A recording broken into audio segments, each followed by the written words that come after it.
time again, Military Laguna TV. So, as you guys can see, I'm outside. I'm not sure how the rest of the world is like right now, but I'm basically in my garden. So, this is outside. Typically outside. When I sit, let me give you guys have a look. Yeah? Yeah, so I'm just having a relaxing day outside. Hopefully you guys can go out as well. Too much inconsistency from the player himself. Now, we have seen the latter parts of last season where he came along and he really get himself in a good momentum where he drove the team an extra mile, especially in the FA Cup final to be exact, and we really thought that he would have kicked on. We have seen a few games where as fans we have seen this is it, he's now come alive, he's now showing his stance that he's ready to take the Premier League and be the man for the Premier League, but he consistently fails us over and over. We cannot depend on a player who's going to only give us like 2 out of 10s on a maturity basis, and then basically get a 9 out of 10 on a one-off basis. We'll get to see the talent unfold on a game-by-game basis.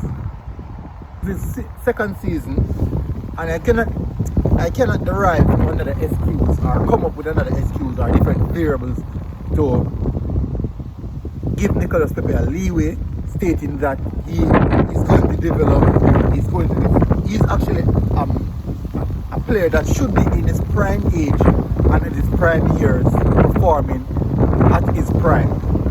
Now, what we have seen the likes of Saka, which is a young player, rip the shirt off the back of Nicolas Pepe, stamp his authority in his position. We can derive many different excuses for Nicolas Pepe in regards to outlets, bad season, change of manager, inconsistent game time. But should we factor in the cases of which how Saka got his game time, how Saka basically stamp his authority in the team and become first team senior over Nicolas Pepe, over the big money purchase. So we can build all different type of excuses for Nicolas Pepe.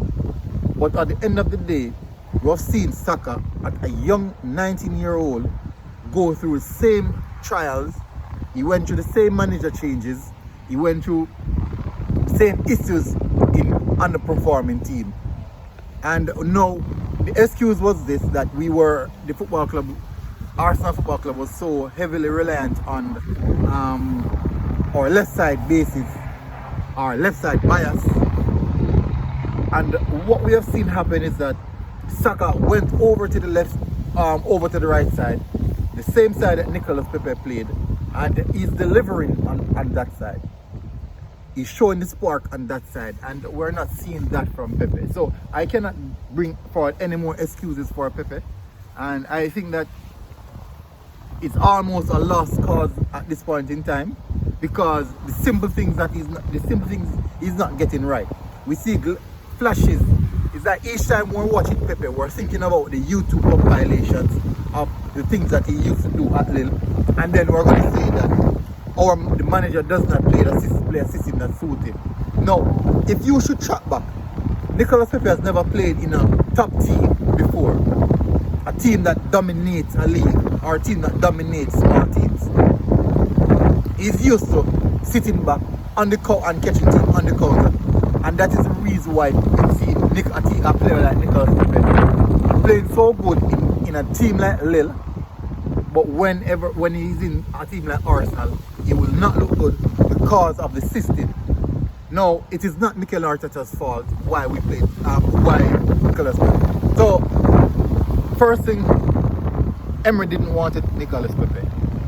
He wanted Zaha. Freddie Ljungberg warned us that he has the quality, but he's inconsistent. Now we have seen now Mikel Arteta came out with the same perspective that he has the quality, but he's not consistent enough. And in the game of football, consistency is paramount. How you get consistency? Okay, game time, yes.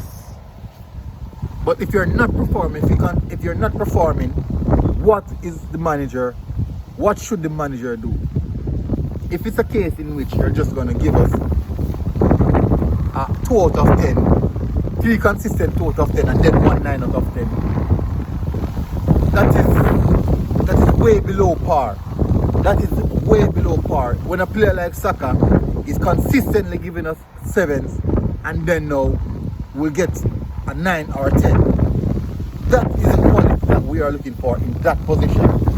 Now, a player like Tierney consistently give us 7s, and then on occasional basis he gives us a 9 or 10. These are the type of players that we want, who can consistently drive us forward. So I don't have much to say on Nicolas Pepe, but I think it may come to a point in which we might have to cut our costs and said this was an attempt to buy a star player and or buy a big name player that is being thrown around in the market. And we have to accept that so far it has definitely been a failure.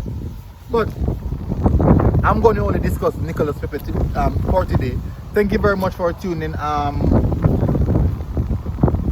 Check back with me next time tomorrow night, basically, when I do the review for the Southampton versus Arsenal game, and hopefully we can win that game and progress forward. This has been Military Gunner TV.